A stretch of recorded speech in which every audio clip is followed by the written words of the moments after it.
வணங்குதலுக்கும் போற்றுதலுக்கும் உரிய நடுவர் பெருந்தகை அவர்களே, பாதிட வந்திருக்கிற இலக்கிய வழக்கறிஞர்களே, என் தர்மபுரி வாழ் தமிழ் சொந்தங்களே, உங்கள் அத்தனை வேலையும் கணிதர்களே, தமிழ் செய்த தவம் ஐயா சொல்வேந்தர் சுகி சிவம் அவர்களை நெஞ்சார வணங்குகிறேன். என் மீது ஊடக வெளிச்சம் பாய்ச்சுவதற்கான பாய்ச்சிய உத்தமர் ஐயா சொல்வேந்தர் அவர்களின் திருவடிகளை வணங்குகிறேன். வாழ்க்கை போராட்டம் என்பதுதான் என்னுடைய வாதம். ஐயா சொன்னாங்க, மனைவியர்கள் எல்லாம் கோவிச்சுட்டு போறதுக்கு வீட்டை விட்டு போறேங்கிற எந்த தைரியத்தில் தெரியுமா போறாங்க? நீங்க திரும்ப வந்து கூப்பிடுவீங்கிற ஒரே தைரியத்துல தான் போறாங்க. அந்த தேன்கூட்டை கிடைச்சிடாதீங்கன்றாங்க. நாங்களும் கூப்பிடுறதில்லை, ஒரே தைரியத்துல தான் எப்படியும் வந்துருவீங்கிறது. நடுவர் அவர்களே, அவங்களுக்காவது பிறந்த வீட்டுல பிரச்சனைனா புகுந்த வீட்டுக்கு வராங்க.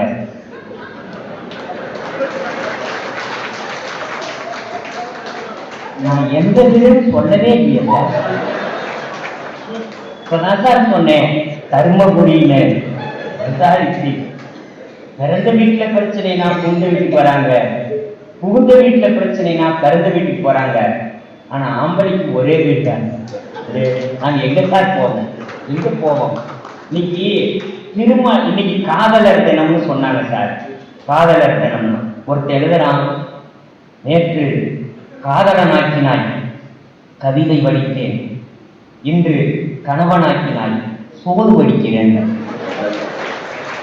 அவன் தான் சார் வாழ்க்கையை வடிச்சான் சார். அவன் வாழ்க்கை முழுக்கவே வடிச்சுட்டே இருக்கான் சார், வடிச்சுட்டே இருக்கான். நீங்க அவன் சொல்றான், ஏங்க முன்னையெல்லாம் நீங்க என்னை வந்து மானே, நான் நடந்தா மானேன்றீங்க, நான் பேசுனா தேனேன்றீங்க, நான் பாடுனா புரியலேன்றீங்க, ஏங்க இப்ப எல்லாம் அப்படிலாம் சொல்றது இல்லை. அவன் சொல்றான், என் மனசாட்சியே வல்லத்தாயி பொய் சொல்றதுக்கு எவ்வளவு வருஷம் தான் பொய் சொல்லுவான், எவ்வளவு வருஷம் தான் அவனும் பொய் சொல்லுவான். ஆனா அந்த பொய்யில தாங்க நம்ம உசுறு ஊசலாடிக்கிட்டு, அந்த அம்மா உடல பொய்யில தாங்க உசுறு ஊசலாடிக்கிட்டு இருக்குதுன்னா அந்த ஊசல் தான் அந்தரக்கூடாதுன்னு தான் பொய் சொல்லலாம்.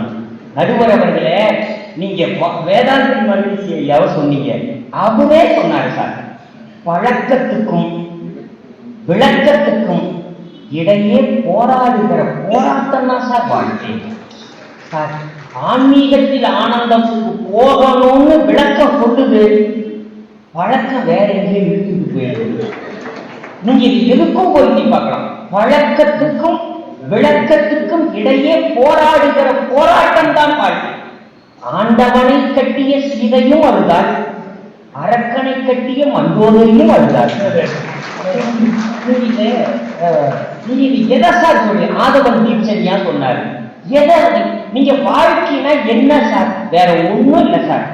என்னவாலாம் ஆகலாமோன்னு நினைக்கிற குழந்தை பருவத்தில் தொடங்கி பேசாம ஒண்ணும் ஆகாம குழந்தையாவே இருக்கலாம் அப்படிங்கிற முதுமை பருவத்தில் முடிகிறதான் சார் வாழ்க்கை. நீங்க அந்த குழந்தை பருவத்தை நான் ஒரு மேடையில சொன்னேன் சார், இந்த தயவு செய்து உங்கள் குழந்தைகளை எல்லாம் காலையில் தட்டி எழுப்பாதீர்கள். இல்லையே, அடிச்சுதானே எழுப்புறோம். தட்டி எழுப்பாதீர்கள், அந்த குழந்தையை உருட்டி எழுப்பாதீர்கள். அதன் பாதத்திலோ அதன் கையிலோ அதன் முகத்திலோ ஒரு முத்தமுத்தி எழுப்புங்கள், முத்தமுத்தி எழுப்புங்கள். அதிகாலை அந்த குழந்தைக்கு ஒரு பூக்களை போல விடியட்டும், அந்த குழந்தையின் இமைகள் ஒரு இதழ்களை போல விடியட்டும். தயவு செய்து அப்படி எழுப்புங்கள். ஒரு 90 வயசு பெரியவர் என்கிட்ட வந்து, தம்பி, குழந்தைகளை மட்டும் இல்லை நம்மளையும் அப்படியே. அவரு 90 வயசு வரைக்கும் எவ்வளவு ஏங்கியிருக்காரு பாருங்க. ஒரு முத்தத்துக்கு ஏங்கியிருக்காரு மனுஷன். அந்த பாட்டி கொடுத்துக்க கூடாது அப்படின்னு தான் நினைச்சேன். அந்த பாட்டி வந்துச்சு, தம்பி நான் கல்யாணம் பண்ண நினைக்க அப்படி முத்தம் கொடுக்கலான்னு நாங்க போனேன். இந்த மனுஷன் பல்லு வளர்க்காம இன்னைக்கு மயக்கடிச்சு உழுந்த தம்பி. அதோட முடிஞ்சு. சார், குழந்தைய பார்த்த வாழ்க்கைனா என்ன சார் நினைக்கிறீங்க? குழந்தைய பார்த்தா வயசு எவ்வளவும் வாங்க, படிக்கிறவனை பார்த்தா மார்க்கு எவ்வளவும் வாங்க. வேற வார்த்தையே வராதாடா உன் வாயில. மார்க்கு எவ்வளவும் வாங்க. கொஞ்சம் வயசா இளைஞனவட்டா சம்பளம் எவ்வளவும் வாங்க, இல்லைன்னா சம்பாத்தியம் எவ்வளவும் வாங்க. கல்யாணம் ஆயிடுச்சுன்னா கல்யாணம் ஆகி நாள் எவ்வளவும் வாங்க. ஏதோ உள்ள பூச்சி உண்டா எவ்வளவும் வாங்க. பெற்றுட்டா பிள்ளைகள் எவ்வளவும் வாங்க. அப்பவாவும் விடுறானா சார்? வயசாயிட்டா பென்ஷன் எவ்வளவும் வேணாம், இல்லைன்னா தரவா போற பென்ஷன் எவ்வளவும் வாங்க. அப்போ விடமாட்டான் சார். அதுக்கப்புறம் பிபி எவ்வளவும் வாங்க, சுகர் எவ்வளவும் வாங்க. இந்த எவ்வளவு எவ்வளவு எவ்வளவு இவ்வளவுதான் சார் வாழ்க்கை. இவ்வளவுதான் வாழ்க்கை. நீங்க பெருசா இல்ல என்னமோ நினைச்சுக்கிட்டு ஓ அப்படி இல்ல.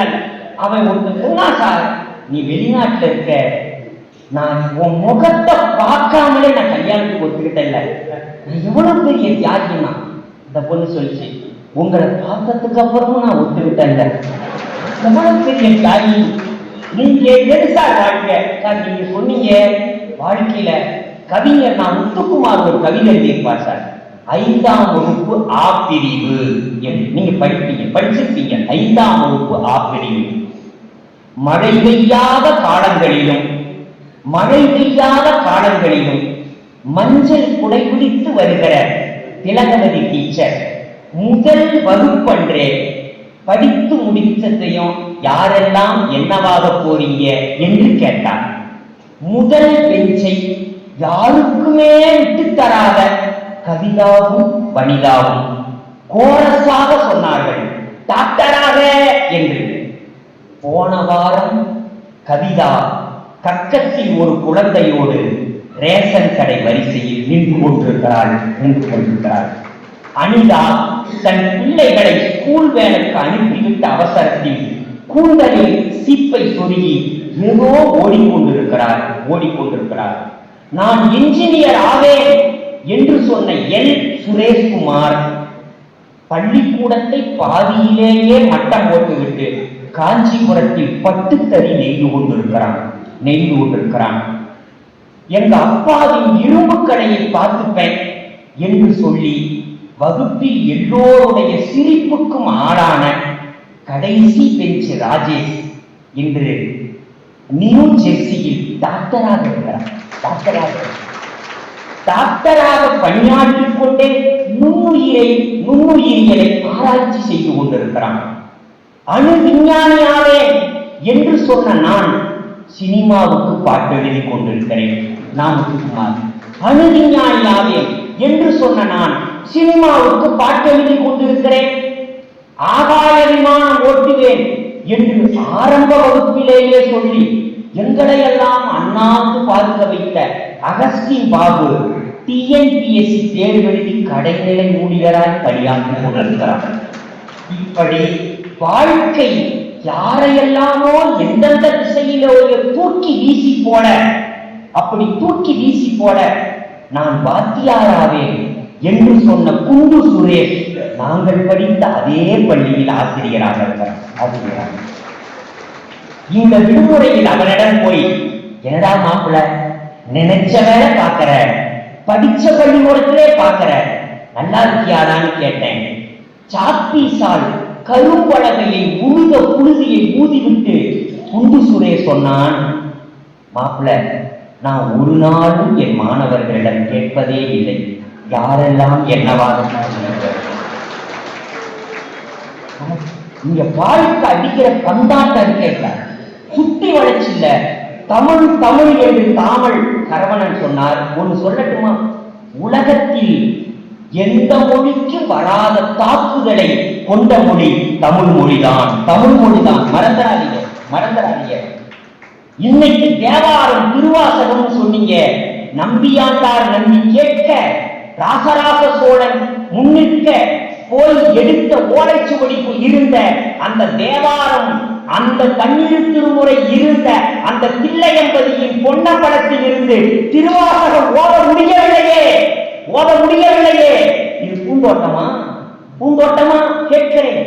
கடவுள் மனிதனுக்கு சொன்னது பகவத்கீதை, மனிதனுக்கு சொன்னது திருக்குறள். ஆனால் மனிதன் சொல்ல சொல்ல கடவுளாலேயே எழுதப்பட்டது திருவாசகம் என்கிறீர்களே, அந்த திருவாசகத்தை ஓடுவதற்கு கருவறையில் அனுமதி உண்டா? இது பூந்தோட்டமா? கேட்கிறேன். பூந்தோட்டமா? எல்லையிலே இந்தி, அலுவலகத்திலே ஆங்கிலம், பள்ளியிலே ஆங்கிலம், கருவறையில் சமஸ்கிருதம். எங்கே இருக்கிறது தமிழ்? யுனெஸ்கோ நிறுவனம் அறிவித்திருக்கிறது, அழியக்கூடிய மொழிகளின் பட்டியலில் தமிழும் இருக்கிறது என்று யுனெஸ்கோ நிறுவனம் அறிவிக்கிறதே, அது பூந்தோட்டமா? கேட்கிறேன். கரிகாலன் ஓங்கி உச்சியில் கொண்டாட வேண்டியவன் தான். ஆமாம், கரிகாலனால் தான் லட்சக்கணக்கான டெல்டா மாவட்டத்து பயிர்கள் எல்லாம் தலையசைக்கிறது. கரிகாலனுக்கு அது பறைசாற்றுகிறது, சாமரம் வீசுகிறது அந்த பச்சை பயிர்கள். ஆனால் ஆதங்கத்தோடு சொல்கிறேன், 40 ஜீவநதிகள் ஓடுகிற கேரளாவில் ஒரு மண்வெட்டி மணலல்ல கூட அனுமதி இல்லை. 40 ஜீவநதிகள் ஓடுகிற கேரளாவில் மண்வெட்டி அளவு கூட மணலல்ல, அங்கு அனுமதி இல்லை. 10 கிலோமீட்டருக்கு ஒரு அணை கட்டுகிறார்கள் பக்கத்து மாநிலத்தில். எந்த மாநிலத்தில் இருந்தெல்லாம் தமிழகத்துக்கு தண்ணீர் வரவில்லையோ அந்த மாநிலத்துக்கெல்லாம் அணை கட்டுவதற்கே தமிழ்நாட்டில் இருந்துதான் மணல் போகிறதே. ஒருத்தர் அழுதுகிட்டு எழுதுகிறானே, தண்ணீர் லாரியில் சொட்டிக்கொண்டே போவது தண்ணீர் அல்ல, நதியில் கண்ணீர் என்று எழுதுகிறானே, இது பூந்தோட்டமா? சீனு ராமசாமி எழுதுகிறார், அடே மணல் அள்ளுகிறவனுக்கு அஸ்தியை கரைக்க நதிதானடா வேண்டும் என்கிறாரே, இது பூந்தோட்டமா?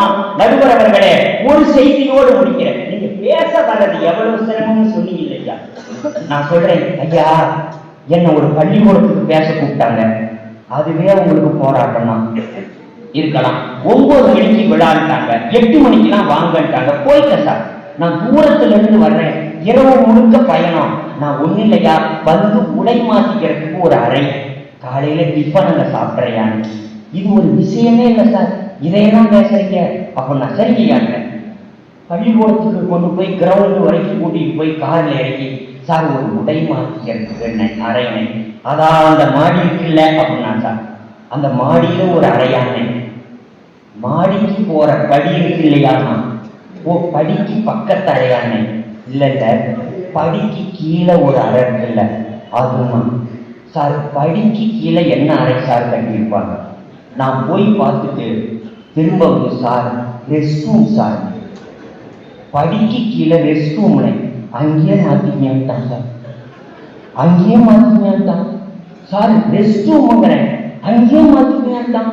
நான் கேட்கல சார், கெஞ்சன சார், அங்கேயே மாத்திக்கிட்டான். நான் சரியில்லை, ஏன்னா 3 முறை கேட்டோம் அங்கேயே மாத்திக்கிறவன், 4வது முறை கேட்டா இங்கேயே மாத்திக்க கிரவுண்ட் இல்லையா சார்? போன சார், போயிட்டு படி ரூமுக்கு கீழே சார் நின்னா நெத்தி இடிக்குது, நீட்டுனா சோறு இடிக்குது. நான் என்னடா பண்றது? லைட்ட போடுறேன் சார், 2 புடவை கூடு சார். எனக்கு அப்படியே அதுல இருந்து ஒரு 10 செங்கோடவி வடதுருவத்துக்கும் தென்துருவத்துக்கும் பறக்குது சார். எனக்கு என்னமோ தலைக்கு மேல போர் விமானம் பறக்கிற மாதிரி நான் உணர்றேன். ஆனா தலைக்கு மேல போர் விமானம் பறந்தா கூட அவன் பதுங்கு குழியில பதுங்கலாம். நான் ஏற்கனவே பதுங்கு குழியில தான் இருக்கிறேன். நான் என்ன பண்ணுவேன்? நீங்க கூட்டுல கூட உசுறு இல்லாம, எனக்கு உசுரே அந்த கூட்டுல தான் சார், உடனே கூட்டுல தான் இருந்துச்சு. அப்புறம் என்ன பண்றது? குனிஞ்சுக்கிட்டே பேண்ட்டை போட்டு, குனிஞ்சுக்கிட்டு பேண்ட்டை மாத்தலாம், குனிஞ்சுக்கிட்டே எப்படி சார் சட்டையை மாத்துறது? நான் குனிஞ்சுக்கிட்டு அந்த ரூம்லயே நீந்தறேன் சார், கைக்குள்ள கைய விடுறேன், முதுகு நுழையில, முதுக விடுறேன், கையை நுழையில, குனிஞ்சுக்கிட்டே பேண்ட போட்டு, குனிஞ்சுக்கிட்டே சட்டையை மாட்டி, குனிஞ்சுக்கிட்டே வெளியே முடியாண்டான். சார் குழந்தை கூடு சாருங்கிறான். அவன் சொல்றான், அதுக்குள்ள குழந்தை கூடு கட்டி இருக்காங்க சார். அதுக்கு உள்ளதான் கட்டும், வெளிவா கட்டும் சார். அதை சொல்லல சார், அதுக்குள்ள குழந்தை கூடு கட்டி இருக்காங்க. என்ன சார் சொல்றீங்க? முந்தா நாடு தான் சார் அதுக்குள்ள இருந்து பெரிய தேன் கூடு இருந்து அழிச்சோங்கிறான் சார். நல்ல வேலை 3 நாள் கழிச்சு அந்த பள்ளிக்கூடத்துக்கு போனேன் சார். 3 நாளைக்கு முன்னாடி போயிருந்த நான் என் கதி என்ன ஆகிருக்கா, ஒரு மரண பயத்திலிருந்து நான் மீளவே இல்லை. அதிலிருந்து ஒரு 3 நாள் எங்க போனாலும் என் தலையை சுத்தி குழந்தை பறக்கிற மாதிரியே இருக்கு. என் கூடவே ஒரு தேனடை வர்ற மாதிரியே இருக்கு. 2 முறை தட்டிட்டீங்க. நான் கேட்கிறேன், அதை நான் உணர்றேன். நான் இப்படித்தான் சொல்லி முடிக்கிறேன். போராட்டம்னு தான் பேச வந்தேன். ஆனா நாங்கள்லாம் பேச வர்றதே எவ்வளவு போராட்டம் தெரியுமா சார்? போராட்டம் தெரியுமா? இப்ப போற எனக்கே இந்த கதினா 60 வருஷமா மேடையில போன நீங்க எத்தனை குழந்தை கூட்ட பார்த்துருக்கீங்க? எத்தனை தேன் கூட்ட பார்த்துருக்கீங்க? எத்தனை ரூம்ல குனிஞ்சுக்கிட்டு நீங்க சட்ட மாத்துறீங்களோ, வேட்டி மாத்துறீங்களோ? எல்லாம் சிவனுக்கே வெளிச்சம், எல்லாம் சிவனுக்கே வெளிச்சம். நடுவர்களே முடிச்சுட்டு சாப்பாடுன்னு சார் போய் எங்க சார் உட்கார வைக்கலாம்? ஒரு அறையில உட்கார வைக்கலாம்ல. அந்த ஸ்கூலுடைய பெரிய ஆபீஸார் 20 பேர் வேலை பார்க்கறாங்க. அதுக்கு நடுவுல சேரை போட்டு டேபிள போட்டு உட்கார்ந்தாங்க. 20 பேர் என்ன மட்டுமே பார்க்கறாங்க. இவன் எவ்வளவு திம்பான்?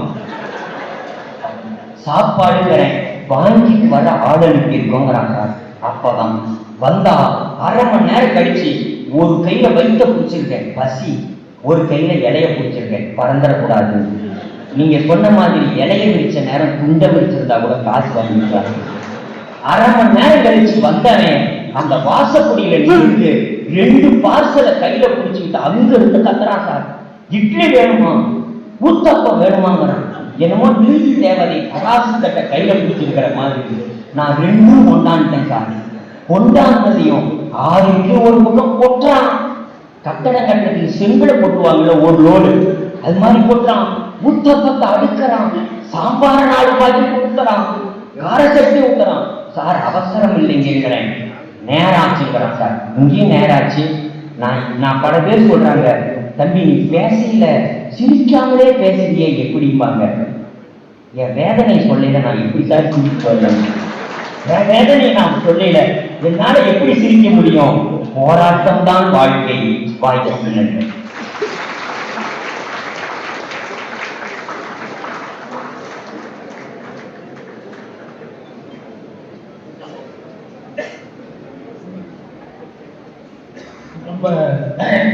ரொம்ப ரொம்ப சிறப்பாக திலகண்டம் பேசினாரு. உண்மையில நம்ம அவ்வளவு மகிழ்ச்சியா இருக்கும். நிஜமா அவருடைய பேச்சை கேட்டுட்டு நீங்க வீட்டுல போய் பிபி ரீடிங் எடுத்துப்பாங்க, கம்மியா இருக்கும், நார்மலா இருக்கும். இப்போ சுகர் கூட மென்டல் ஒரியினால் தான் அதிகமாகும். நான் இன்னைக்கு சொல்றேன், இங்க வந்துட்டு போறதுனால வெறும் ஏதோ 2 பேச்சு கேட்டு போனோம்னு இல்லை, ஒரு ஆரோக்கியத்தை வரவு வைத்துக் கொண்டு வீட்டுக்கு நம்ம போறோம். கண்ட தண்ணி வர்ற அளவுக்கு அவர் பேச்சுல சிரிச்சு சிரிச்சு அவ்வளவு நல்லா பேசுறாரு. அவருக்கு ஒரு சின்ன விஷயம், ஆனா அந்த இமேஜினேஷன், அதை கற்பனை பண்ணி நம்ம தலைக்கு நிறைய போர் விமானம் போற மாதிரி ஒரு அந்த ஃபீல் உண்டு பண்றாரு பாருங்க. ஹேட்ஸ் ஆஃப் அவருடைய திறமை. உண்மையிலேயே இன்னைக்கு இந்த ரசிகர்களாலதான் இந்த 4 பேருமே ரொம்ப நல்லா பேச முடியும். அது சொல்லுங்க, நீங்க பாயிண்ட் கை தட்டுறீங்க, சிரிக்கிறீங்க, அந்த சோகமான இடங்கள் வரும்போது கண் அந்த அனுபவத்தை வாழ்க்கிறீங்க. அந்த உடனடியான ரெஸ்பான்ஸ் உங்களுக்கு இருக்கிறதால தான் இவ்வளவு பெரிய வெற்றியாக இந்த பட்டிமண்டபம் அமைந்தது. எல்லாருக்கும் வாழ்த்து பாராட்டு. நான் சுருக்கமா ஒன்று சொல்றேன், போராட்டம்ங்கிறது வாழ்க்கையில இருக்கா இல்லையா? இப்பவே உங்களுக்கு போராட்டம் தான். 9 மணி ஆச்சு, எப்ப முடிப்பாரு? ஒரு பாட்டுக்கு தீர்ப்புன்னு சொல்லி ஒரு மணிக்கணக்கா ஏதாவது ஆரம்பிச்சுட்டாருன்னா எந்திரிச்சு போகவும் முடியாது, இருக்கவும் முடியாது. அப்புறம் போய் ஃப்ரிட்ஜை திறந்து சாம்பார் கொதிக்க வைக்கணும், எத்தனையோ வேலை இருக்கு, நிறைய குழப்பம் இருக்கும் இல்லையா? சில பேர் வெளியில போய் அங்க நின்று பார்த்துட்டு இருப்பாங்க. இந்த கோயில்கள் நாங்க பேசும்போது செருப்பை யாராவது எடுத்துருவாங்கிறதுக்காக அங்க ஒரு பார்வை, இங்க ஒரு பார்வை, அங்க ஒரு பார்வை, இங்க ஒரு பார்வை. எத்தனை விதமான போராட்டங்கள் வாழ்க்கையில. போராட்டம் இல்லாம வாழ்க்கை இருக்குமானா இருக்காது. நான் கொஞ்சம் சயின்ஸுக்கு போறேன். 30 ஆண்டுக்கு முன்பு நான் பேசின விஷயம் இது. இன்னைக்கு நேற்றுக்கு இல்லை, 35 ஆண்டுக்கு முன்பு என்னுடைய பேச்சில் இது பதிவாயிருக்கு. இதெல்லாம் இப்ப சொல்லி சொல்லி சொல்ல வேண்டும். ஏன்னா எங்களுக்கு பின்னால அந்த பல பேர் அவனுக்கு மாதிரி போட்டான். அதனால என்ன நினைக்கிறாங்க, அவன் பேசுறதை பார்த்து நான் காட்டி பேசுறேன். எவ்வளவு பெரிய விபரீதம் பாருங்க சார். ஒரு மனிதன் இந்த உலகத்துல தோன்றும் போதே விஞ்ஞானம் என்ன சொல்லுது தெரியுமா? ஒரு தகப்பனுடைய உடம்பில் இருந்து மில்லியன் மில்லியன் பல லட்சம் உயிர் அணுக்கள் புறந்து ஓடியாது. எங்க தாயினுடைய கருவறையை நோக்கி ஓடிவார். அங்க வந்து இடம் பிடிக்கணும். கரெக்டா அந்த வயிற்றுல இருக்கிற அந்த கருமுட்டை இறங்கி கீழே வரணும். அது ரெண்டு இணைஞ்சி ஒரு குழந்தையா உருவாகணும். இப்ப சொல்லுமா, ஒரு குழந்தை பிறக்கிறதுக்கு முன்னாடி பல லட்சம் உயிரணுக்கள் கொல்லப்பட்ட பிறகுதான் ஒரு குழந்தை மண்ணிலேயே பிறக்கிறது. இப்ப இந்த ஒரு குழந்தை நீங்க பாக்குறீங்க, பல லட்சம் உயிரணுக்கள் இறந்து போச்சு பாருங்க. அது போராட்டம் இல்ல? அது ஓடி வந்தது இயற்கை. எப்படியாவது கருமுட்டையோடு சேர்ந்து நாம ஒரு குழந்தை ஆயிடணும் அப்படின்னு நாம் பிறக்கும் போதே பல லட்சம் பேரை கொன்று விட்டுத்தான் இந்த பூமியில் பிறந்திருக்கிறோம் என்பதை ஒரு வினாடி நினைத்துப்பார். இப்ப அதை பாசிட்டிவா யோசிக்கலாம். கொன்று விட்டு நம்ம எடுத்துக்க வேண்டாம், வென்று விட்டு எடுத்துக்கல. கொல்லுதல் பாவமாகலாம், வெல்லுதல் எப்படி பாவமாகும்? நாம ஒன்றும் உங்களை கொல்லல, வேகமா ஓடியாடணும். இருக்கிற ஒருத்தர் கொஞ்சம் வேகமா ஓடணும். அப்படி வேகமா போனதால நமக்கு கொஞ்சம் இடம் கிடைச்சது. இதையெல்லாம் கேட்கிறேன். தகப்பன் உடம்பிலிருந்து தாயின் உடம்புக்கு ஓடிய போது ஏன் ஓடினோம்னு யாராவது சிந்திச்சமா?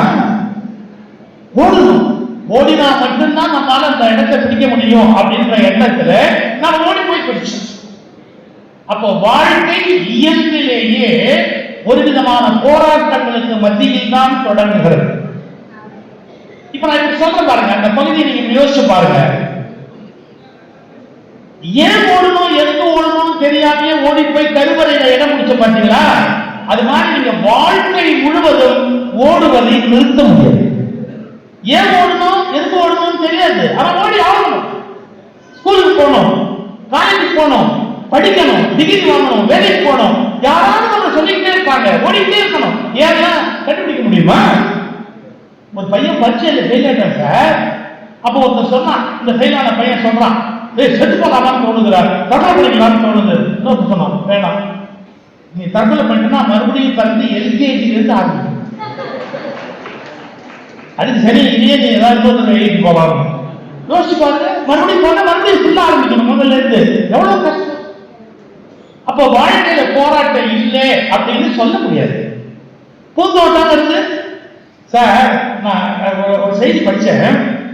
அன்னையிலே ஒரு அம்மா நீதிபதியா போய் ஜாயின் பண்றாங்க, வரவேற்கிறாங்க கோர்ட் வாசல்ல. அவங்க இப்படி பாக்குறாங்க, என்ன பாக்குறீங்கன்னாங்க. அந்த மரத்துல ஒருத்தர் டீ விற்பாரு அப்படின்னு கேட்கிறாங்க.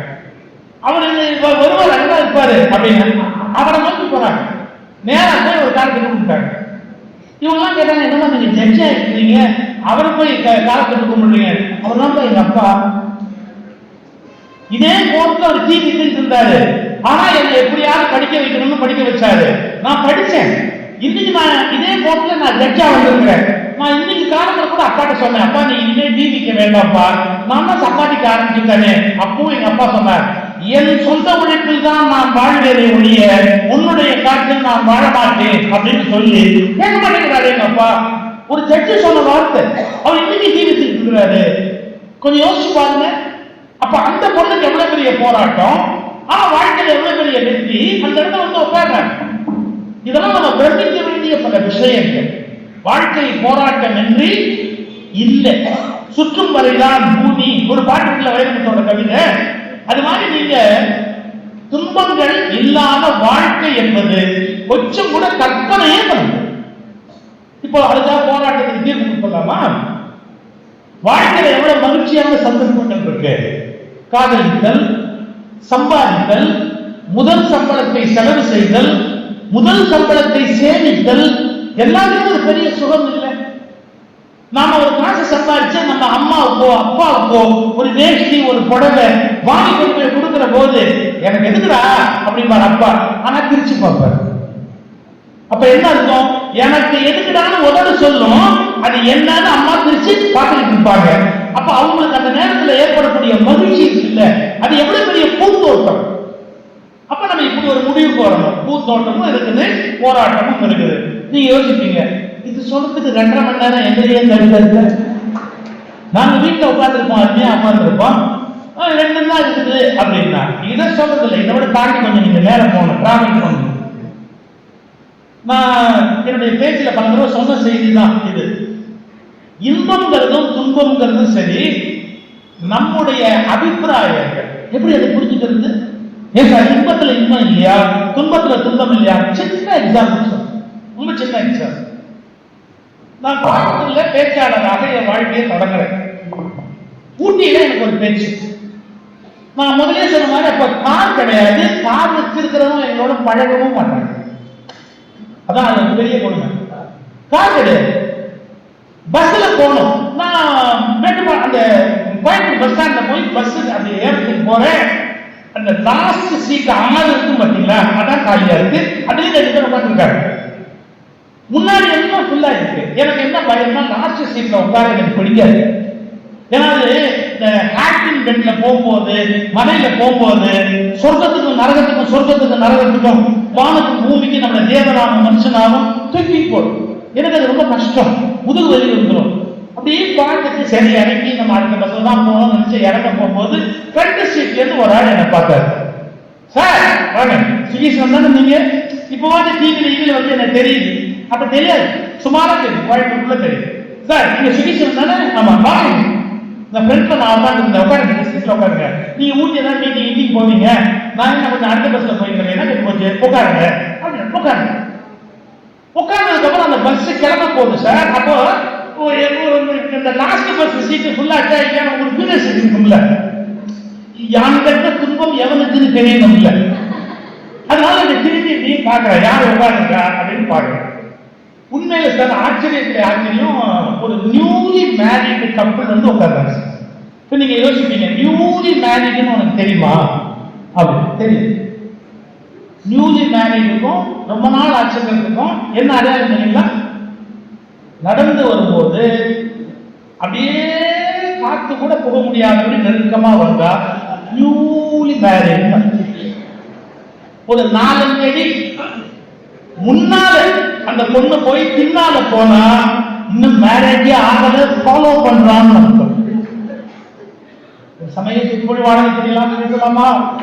நாளைக்கான யூடியூப்ல வந்து கவலைப்படாதீங்க, ஒரு சமய சொற்பொழிவாளர் பேசுகிற பேச்சா இது அப்படின்னு. ஏய், சமய சொற்பொழிவாளருக்கு காதல் இருக்காரு, காதலிக்காம சமய சொற்பொழிவாளர் ஈர்க்கடை நுழையாத அளவுக்கு நெருக்கமா போனா நீங்க மேரிட். ஒரு 4 அடி முன்னாடி அந்த பொண்ணு போய் பின்னால போனா ஃபாலோ பண்றோம்னு அர்த்தம். நீ வந்த வெரைட்டி போ, நான் போறேன் அப்படின்னு ஒரு 5 அடி முன்னாடி போக அந்த அம்மா அக்கா பின்னாடி வந்தா கல்யாணம் ஆகி 4-5 வருஷம் ஆச்சுங்க. உங்களுக்கு இன்னும் கரெக்டா எத்தனை வருஷம் ஆச்சுன்னு தெரியணுமா? எத்தனை அடி இடைவெளி இருக்கோ அத்தனை வருஷம் ஆச்சு அப்படிங்கிறது கரெக்டா தெரியும். நான் இந்த பிஹெச்டியே பண்ணிருக்கேன். நான் பார்க்கிறேன் 2 நியூலி மேரிடு வந்து எனக்கு கொஞ்சம் வருத்தம். ஐயோ பஸ் தூக்கி போடாம கஷ்டப்படுவாங்களே, ரொம்ப சிரமப்படுவாங்களே. மேட்டுப்பாளைய தாண்டி பாருங்க, இந்த ஹேப்பின் பெட்ல இது போகுது பஸ். ஐயோ கஷ்டப்படுவாங்களே அப்படின்னு நினைச்சு பார்த்தா அவங்க கஷ்டப்படுறது, அவங்களுக்கு ரொம்ப ஹெல்ப்ஃபுல்லா இருக்கு. ஒவ்வொரு ஹேப்பின் பெட்டும் அவங்க ரொம்ப ஹெல்ப்ஃபுல்லா இருக்கு. அவங்க ஆனந்தத்தோட உச்சிகள் என்ன? நீங்க யோசிக்கிறீங்க, உன்ன ஒரு பெரிய மனுஷன் நினைச்சு பேச, நீ இதெல்லாமா பார்த்தேன், உங்களுக்கு எல்லாம் சொல்ல வேண்டிய இருக்குமே நான் கவனமா பார்த்தேன். இதெல்லாம் பார்க்கிற அளவுக்கு நான் மொட்டமான ஆளா? சொல்லும் போது விவரமா சொல்லணுமே அப்படிங்கிறதுக்காக ஒரு ஸ்டடி இப்படி பார்த்தா ஒவ்வொரு ஹேப்பிங் பெண்ணும் அவங்களுக்கு அவ்வளவு ஹெல்ப்ஃபுல்லா இருந்துச்சு. ஒவ்வொரு ஜம்பும் பஸ் மேல அவங்க சோ ஹாப்பி. நல்ல கவனிங்க, ஊட்டியில போய் வண்டி நின்று சார், நான் ஏன் ஃப்ரண்ட் சீட்டுக்கு வந்தேன், அதை நரகம்னு சொல்லிட்டு வந்தேன். அதனால அந்த 2 பேரும் இறங்கும் போது தொட்டு முன்று சொர்க்கம். எனக்கு அப்படியே ஒரு பெரிய ஞானம். என்ன தெரியுங்களா, ஒரு பஸ்ஸின் கடைசி சீட்டில் நரகம் இருப்பதாக நான் சொன்னேன், அந்த பஸ்ஸின் கடைசி சீட்டில் சொர்க்கம் இருப்பதாக அவர்கள் சொன்னார்கள். எனக்கு தெரிந்த ஒரு பஸ்ஸின் கடைசி சீட்டில் கடைசி சீட் இருந்தாலே பெரிய விஷயம். அது சொர்க்கமோ நரகமோ இருக்க முடியாது. சொர்க்கமும் நரகமும் உங்கள் அபிப்பிராயத்தில் தான் இருக்கிறதே ஒழிய அந்த இடத்தில் இல்லை. நீங்க உங்க வாழ்க்கையை மாற்றணும்னா எப்படி மாற்றுவீங்க? அபிப்பிராயங்களை மாற்றினால் வாழ்க்கையை மாற்றலாம். பல பேர் அபிப்பிராயங்கள்ல கட்டிட்டு அழுகுறாங்க, எப்பவோ வச்சு அழுதிட்டு இருக்கிறாங்க, சிந்திக்க மாட்டேங்கிறாங்க, மாற மாட்டேங்கிறாங்க, வளர மாட்டேங்கிறாங்க, மேல வர மாட்டேங்கிறாங்க. ஒரு 40 வருஷத்துக்கு முன்னாடி நம்ம மனசுக்குள்ள வச்சு அதே ஐடியால இருக்க முடியாது. பெர்னார்ட் ஒரு வார்த்தை சொன்னார் சார், இந்த உலகத்திலேயே புத்திசாலி யார் தெரியுமா? என் டெய்லர் அப்படின்னார். யார் தான் கேட்டான், அவன் தான் புதிதாக என்னை அளவெடுக்கிறான். மற்றவர்கள் எல்லாம் எப்போதோ என்னை அளந்து அளவை வைத்துக் கொண்டு எடை போடுகிறார்கள். டிரைவர் மட்டும்தான் அப்பப்ப என்னை அளந்து பார்க்கிறாரு அப்படின்னார். நம்ம யாரையாவது பார்த்தா அவன் அப்ப திருடன் சார், இப்ப ஞானியா இருக்கலாம். நீ உண்மையா இல்லையா? விவேகானந்தர் போய் ஒருத்தர் சொல்றான், இவன் வந்து ஒரு காலத்துல பெரிய அயோக்கியன். See, he is a potential saint அப்படின்றான். அயோக்கியன், அவன் சாமியாருக்கு நல்லபடியா வாழ்றதுக்கு வாய்ப்பு. இன்னொரு சொன்னாங்க, இவர் செயின்ட் அப்படின்னாங்க, பாஸ்ட் சின்னர். ஒரு பழைய காலத்துல பாவியா இருக்கலாம், உண்மைதானே?